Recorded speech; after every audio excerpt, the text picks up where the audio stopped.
ఒక్కసారి కొమ్మూరి గోల్డ్ కి కాల్ చేయండి. తాకట్లో ఉన్న మీ బంగారాన్ని విడిపించి మార్కెట్ ప్రైస్ కి వాళ్ళు కొనుక్కుని మిగతా డబ్బులు మీకు ఇచ్చేస్తారు. రైట్, బ్రేకింగ్ న్యూస్ చూస్తున్నాం మనం టీవీ స్క్రీన్ పై. పూరి జగన్నాథ్ ఈడియట్ సినిమాలో ఒక సీన్ గుర్తుందా? ప్రకాష్ రాజ్ మారువేషంలో వెళ్లి మందమ్ముతున్న దొంగలను రెడీ హ్యాండ్ గా పట్టుకుంటారు. సరిగ్గా అదే తరహాలో మల్కాజ్గిరి పోలీస్ కమిషనర్ సుమతి అర్ధరాత్రి వేళ ఒంటరి మహిళగా రోడ్డుపై నిలబడి పోకిరీలు ఆట కట్టించారు. ఏసీ గదుల్లో కూర్చొని నివేదికలు చదవడం కంటే క్షేత్రస్థాయిలో అసలు ఏం జరుగుతుందో తెలుసుకోవాలని ఆమె చేసిన ఈ సాహసం నిజంగా అభినందనీయం. పోకిరీల ఆగడాలను అరికట్టాలంటే ఇలాంటి వినూత్న ప్రయోగాలు ఎంతో అవసరం. పోలీసులంటే భయం లేని వారికే ఇదొక గట్టి హెచ్చరిక అని చెప్పాలి. హైదరాబాద్ నగరంలో మహిళల రక్షణ ఏ స్థాయిలో ఉందో తెలుసుకోవడానికి మల్కాజ్గిరి సిపి సుమతి ఒక సంచలన నిర్ణయం తీసుకున్నారు. ఎటువంటి పోలీస్ భద్రత లేకుండా సామాన్య మహిళల వేషం మార్చుకొని అర్ధరాత్రి 12:30 నుంచి తెల్లవారుజామున 3:30 వరకు దిల్సుఖ్ నగర్ బస్ స్టాప్ వద్ద ఒంటరిగా వెయిట్ చేశారు. కేవలం 3 గంటల వ్యవధిలో దాదాపు 40 మంది పోకిరీలు ఆమె దగ్గరికి వచ్చి, సో వాళ్ళలో ఎక్కువ మంది మద్యం మత్తులో ఉన్నవారు, మరికొందరు గంజాయి సేవించి ఉన్నవాళ్ళు కూడా ఉన్నారు. సో విద్యార్థులు, ప్రైవేట్ ఉద్యోగులు అనే తేడా లేకుండా ఒంటరిగా ఉన్న మహిళను చూసి వస్తావా, నీ రేట్ ఎంత అంటూ అసభ్యంగా ప్రవర్తించడం నగరంలో మహిళల భద్రతపై ఆందోళన కలిగించింది. ఎదురుగా ఉన్నది ఒక సీనియర్ ఐపీఎస్ అధికారి అని తెలియక వారు చేసిన ఆగడాలు పోలీసులను విస్మయానికి గురిచేశాయి.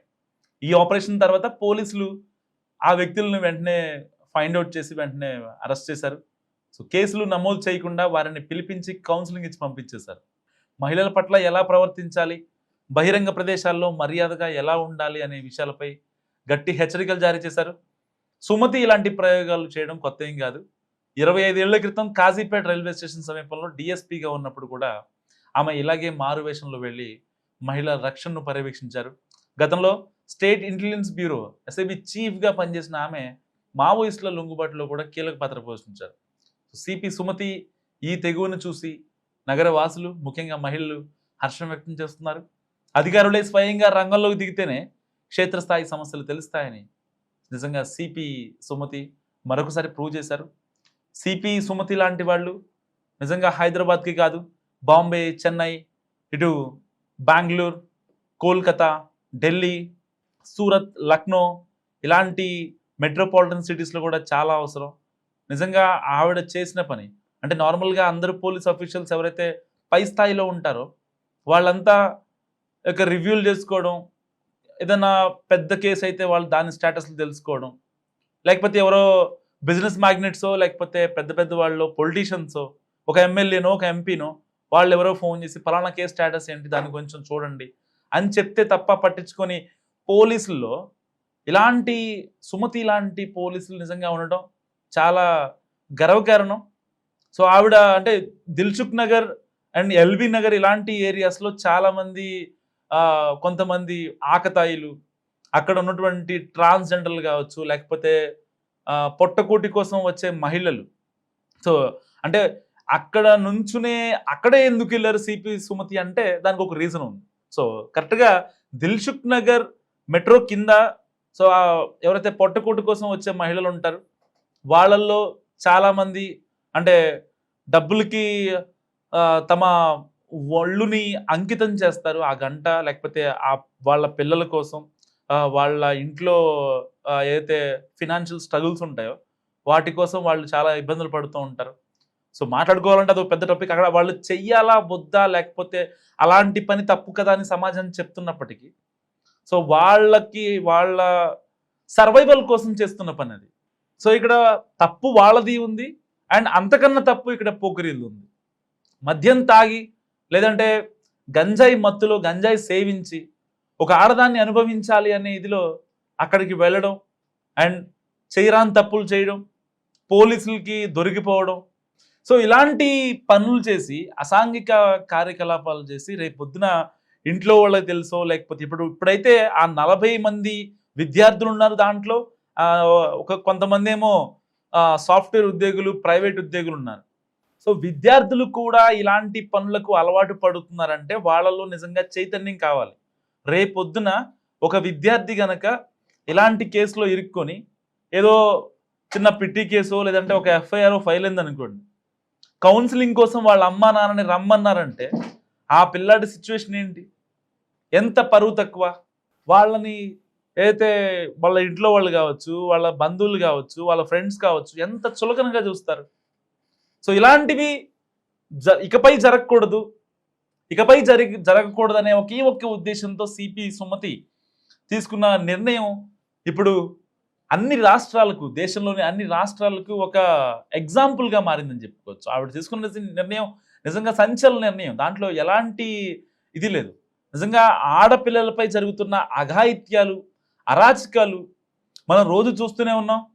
ముఖ్యంగా దిశ, నిర్భయ ఇలాంటి కేసులు పెడుతున్నా సరే ఈ మానవ మృగాలు, అబ్బాయిలు అనే ఒక ముసుగులో ఉన్న మృగాలు మారకపోవడానికి రీజన్ నిజంగా ఇలాంటి ఏదైతే చెత్త పనులే.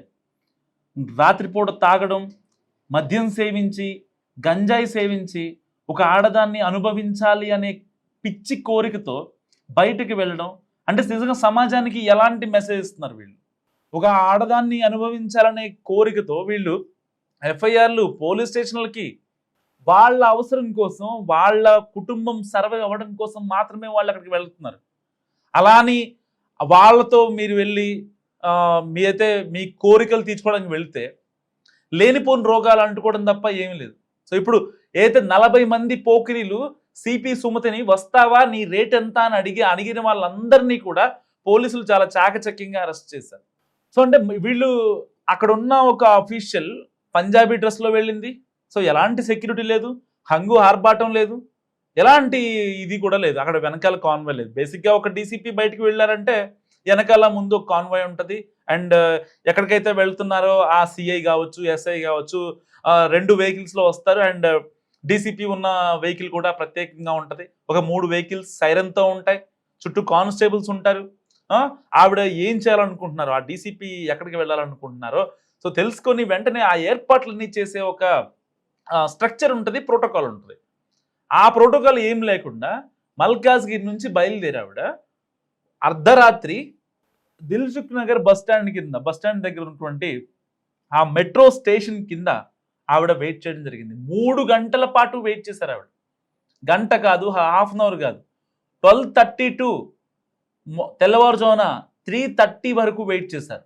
సో కనీసం 3 గంటల్లో 40 మంది పోకిరీలు వచ్చి వస్తావా అని మాట్లాడారంటే అసలు ఎదురుగా ఉన్నది మరి పోలీస్ ఆఫీసరా, లేకపోతే మఫ్టీలో ఉన్నారా, కానిస్టేబులా, ఇంకెవరన్నానా అనే ఒక ధ్యాస కోల్పోయారు. బేసిక్గా వాళ్ళు తాగున్నారు. అండ్ దట్టు చాలామంది గంజాయి కూడా సేవించారు. సో ఇలాంటి వాళ్ళని ఏం చేయాలి? మస్తుగా మీరు కామెంట్ చేసే ప్రయత్నించండి. ఆడపిల్లలపై జరుగుతున్న అఘాయిత్యాలు, అరాచకాలు నిజంగా ఇవి మారాలి. తాగాము లేకపోతే ఎంజాయ్ చేస్తున్నాం, అలాంటి టైంలో ఒక ఆడపిల్ల కావాలి, ఒక ఆడది కావాలి అనుభవించడానికి అనే ఒక సంస్కృతి, నీచ సంస్కృతి పోతేనే ఇలాంటి వెధవులకి బుద్ధి వచ్చే అవకాశం ఉంది. 40 మంది ఇప్పుడు పోకిరీలు పోలీస్ స్టేషన్లో ఊచలు లెక్క పెట్టాల్సినటువంటి వాళ్ళని జస్ట్ పిట్టి కేసుతో, జస్ట్ చిన్న ఫైన్తో కౌన్సిలింగ్ ఇచ్చి పంపించేస్తున్నారు. ఎందుకు? వాళ్ళ జీవితాలు నాశనం కాకూడదని. సో ఈ వీడియో చూస్తున్న ఎవరైనా సరే, మీ కొడుకులున్నా, లేకపోతే మీ భర్తలైనా, లేకపోతే మీ మామగారులైనా రాత్రిపూట తాగడానికి బయటికి వెళ్ళి రాకపోతే అసలు బయటికి పంపించకండి. ఫస్ట్ మీ భర్తల్ని కానీ, మీ తమ్ముళ్ళని కానీ, మీ అన్నల్ని కానీ, ఎవరినైనా సరే మీ ఇంట్లో ఎవరైతే ఉంటారో, కొంచెం ఏజ్ వచ్చిన వాళ్ళు ఎవరైతే ఉంటారో వాళ్ళని ఎవరిని బయటికి పంపించకండి. ఎందుకంటే వాళ్ళ మైండ్ మారిపోవచ్చు, ఏ క్షణంలో అయినా మారిపోవచ్చు. ఎవరు చెప్తారు ఎవరి మైండ్ ఎప్పుడు మారుతుందో? వాళ్ళు వన్స్ అయితే ఇలాంటి పబ్లిక్ న్యూసెన్స్ కావచ్చు, ఈవిటీసింగ్ అని చెప్పి ఇలాంటి కేసుల్లో సస్పెక్ట్ అయిన తర్వాత మనకి కాల్ వచ్చినప్పుడు మనం ఇదవుతూ ఉంటాం. కానీ అది జరగకుండా ఉండాలంటే ఇంట్లో వాళ్ళు తీసుకోవాల్సిన జాగ్రత్తలు కొన్ని ఉంటాయి. బయటికి రావాల్సిన వెళ్ళినప్పుడు సో ఇంటికి రావడానికి లేట్ అయితే సో దానికి సంబంధించి వెంటనే ఎక్కడున్నావు ఏంటి అని ఒక ప్రాపర్ కమ్యూనికేషన్ కావచ్చు, ఎక్కడున్నారు ఏంటి, ఎప్పుడు ఇంకా రాలేదేంటి అనే ఒక ప్రాపర్ కమ్యూనికేషన్ ఉన్నప్పుడు ఎవరు ఎక్కడ ఉన్నది చాలా క్లియర్గా క్లారిటీగా అర్థమవుద్ది. లేదు పార్టీకి కదా వెళ్ళింది, సో వన్స్ వాళ్ళు క్రైమ్లో కన్విక్ట్ అయిన తర్వాత సో పోలీసులు ఫోన్ చేసి కౌన్సిలింగ్ కోసం చెప్పి మాట్లాడిన తర్వాత ఫ్యామిలీ అంతా బయటికి వెళ్ళినప్పుడు అప్పుడు వాళ్ళ దగ్గర వచ్చే ఆ అరణ్య రోదనలు కావచ్చు, వాళ్ళు పడే బాధ కావచ్చు, వాళ్ళు పడే టెన్షన్స్ కావచ్చు, అవన్నీ వద్దు అనుకుంటే నిజంగా ఈ యొక్క రాత్రి పూట ఎవరైతే ఆ ట్రాన్స్జెండర్లు కావచ్చు, ఒళ్ళమ్ముకునే వాళ్ళు కావచ్చు, ఎవరైతే ఉంటారో నేను వాళ్ళని కూడా మనం టీవీ వేదికగా నేను చెప్తున్నా, వాళ్ళని తక్కువగా మాట్లాడాలని కాదు. సో వాళ్ళ కండిషన్ వాళ్ళది.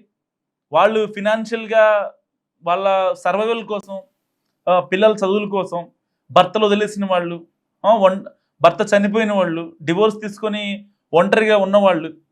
సో వాళ్ళు ఇలాంటి పనులు చేస్తూ ఉంటారు. సో దానికి కూడా తెలంగాణ ప్రభుత్వం ఒక స్కీమ్ పెట్టింది. వాళ్ళలో చైతన్యం కలిగించేందుకు వాళ్ళని కూడా అరెస్ట్ చేసి ఆ యొక్క ప్రజ్వల హోమ్స్ అని ఉంటాయి.